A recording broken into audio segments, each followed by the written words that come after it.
천룡팔부 3권입니다. 이윽고 대리국 사람들과 4대 악인들의 전투가 개전되었습니다. 401력 직남왕 단정순 대 271력 악노의 서비랑과 251력 악노삼 남해악신, 271력 대리국 고수 고근우 대 151력 악노사 운중아, 451력 대리국 황제 단정명 대 501력 악노일 단연경. 이 모든 싸움은 단해를 구출하기 위해 반드시 이겨야만 했습니다. 허나 어느 싸움 하나 유리하지 않았고 심지어 황제 단정명은 악노일 단연경에게 밀리고 있었습니다. 때마침 황미승이라는 단씨 가문의 어른이 도착하여 단정명 대신 단연경과 싸우게 되니 다시 균형을 맞출 수 있었습니다. 이때 황미승의 무공 역시 단연경과 같은 500인력이었습니다. 한편 이 시각 단해가 갇힌 석굴에서는 자꾸만 야한 말로 유혹해오는 무관청 때문에 단해는 더는 못 참을 것 같아 차라리 화살을 쏴서 죽여달라 부르짖었습니다. 그러나 무관청이 신선녀님처럼 보이는 지경이 돼버리자 이젠 에라 모르겠다 싶었습니다. 결국 금단의 열매가 맺어질 찰나 땅굴을 파서 석굴 바닥을 뚫고 들어온 대리국의 어초공덕들, 이제 이 석굴에서 빠져나가기만 하면 대리국이 승리하는 순간이었습니다. 그런데 악노일 단연경이 눈치를 채고는 땅굴을 포위하라 명령했습니다. 하여 이제는 황제 단정명과 진남왕 단정순 둘이서 단연경을 상대하게 됐고 그 외 모든 사람들은 땅굴 쟁탈전이 벌어지고 말았습니다. 우선 무관청과 단해가 서둘러 땅굴을 통해 밖으로 빠져나올 수 있었고 단해가 뒤따라 올라오는 어처공덕의 손을 잡아주게 되었습니다. 그런데 하필 이때 또다시 북명신공이 발동하여 어처경독들의 내공이 급속하게 단해에게 빨려 들어갔으니 거기다 마침 어처경독들은 서로의 발목을 잡고 있는 상태였습니다. 하여 무량파 놈들 때처럼 손을 떼지도 못하고 속수무책으로 단해에게 내공이 계속 흡수당하고 있었습니다. 그때 땅굴에서 빠져나가지 못하게 하려고 막 도착한 4대 악인들도 이 어초경독들의 발목을 잡았고요. 심지어 무공이 가장 높은 황미승마저 4대 악인을 맡겠다고 제일 뒤에 있던 서비랑의 발목을 잡는 바람에 어초경독 4명, 4대 악인 3명, 그리고 황미승까지 총 8명의 내공이 단해에게 점차 흡수당하고 있었습니다. 단해는 갑작스럽게 엄청난 내공이 흘러들어오자 더는 버틸 수 없게 되었고 저번처럼 내력을 발산했더니 다행히 흡수를 중단시킬 수 있었습니다. 땅굴을 통해 밖으로 나온 총 8명의 사람들은 다들 헉헉 떼고 있었고 그나마 내공 전부가 아닌 절반씩만 흡수당한 것이 작은 행운이라 할 수 있었습니다. 절반씩이라면 시간이 지나 언젠간 전부 회복될 수 있는 내공이었기 때문이었죠. 그에 비해 단해는 흡수한 모든 내공들이 고스란히 자신의 내공으로 전부 정립되는 결과가 되었고요.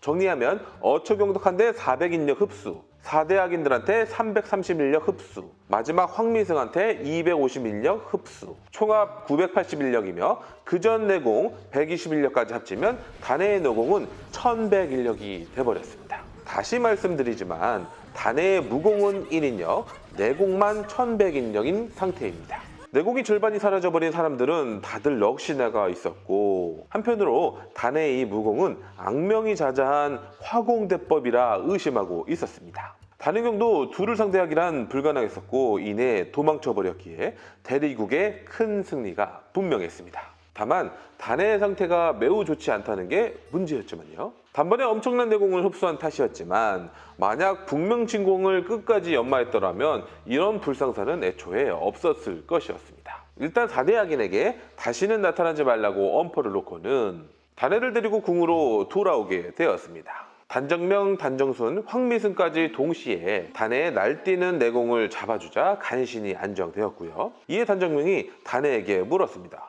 넌 어쩌다 성숙록의 정충주의 화공대법을 배우게 되었냐? 고요. 이에 단해는 정춘지의 정자도 들은 바가 없다고 대답할 뿐이었습니다.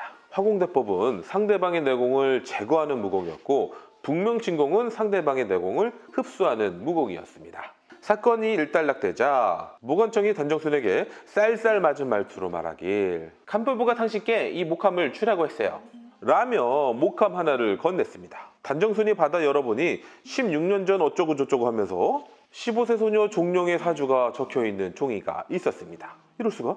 종룡도 단정순의 사생아였던 것이었습니다. 생각해보니 말대가리 종망구의 친딸이라면 종룡처럼 귀엽게 생길 수가 없기도 했습니다. 실은 간부부는 단정순의 사생아를 잉태한 후 보란듯이 추악하게 생긴 종망구와 결혼한 것이었죠. 현재까지 단정순의 여인들은 본처 도백봉, 애인 진홍명과 간보보입니다.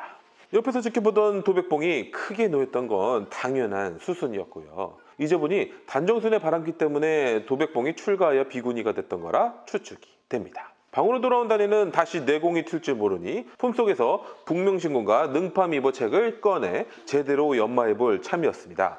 그런데 그간 있었던 일로 이 두 권의 책이 걸레처럼 망가져 있었습니다. 능파미보는 다 연마해서 아쉬울 게 없었지만 이대로라면 내공이 언제 틀지 모르는 상황이었죠. 말이 무섭게 다시 내공이 발작을 일으켰습니다. 이에 다시 달려온 단정명은 우선 발작을 진정시키곤 한 가지 결심을 했습니다. 단해를 데리고 천룡사로 찾아가기로 말이죠. 대리국 황제는 어느 순간이 되면 후계자에게 황제 자리를 양위하고 천룡사로 출가하여 스님이 되는 전통이 있었습니다. 하여 천룡사의 스님들은 대부분이 왕족이었습니다.